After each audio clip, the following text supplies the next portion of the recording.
guys, gisa tayo ng gulay. Ayan. Gulay lang to, yung ulam namin. Pero may nandyan na rin halo-halo na mayroon na siyang ulam. Ayan. Garlic lang yan. At saka onion muna yung ginigisa natin. Ayan. Lalagyan na rin natin ng pork.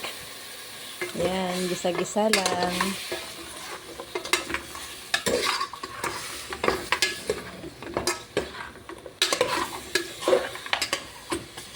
Para siyang pinakbit na rin kasi mayroon siyang squash at saka talong, okra. Yan. Palalambutin muna natin yung pork.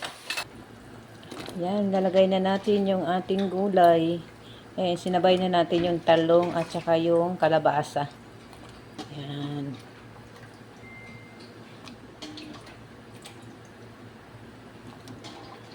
Yan, tamang-tama to. Mayroon tayong mainit na sabaw kasi medyo madilim.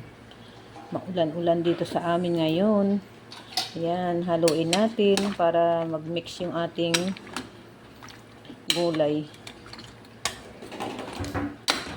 Okay guys, ito na. Kumukulo-kulo na yung ating gulay. Lalagay na natin yung malunggay. Yan, kailangan natin palaging kumain ng malunggay. Kasi maganda to sa ating katawan ang malunggay. Ayan, malapit na siyang maluto.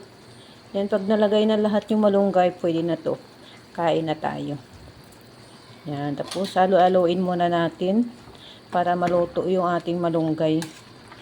Yan. Masarap pa dahil mayroong kalabasa.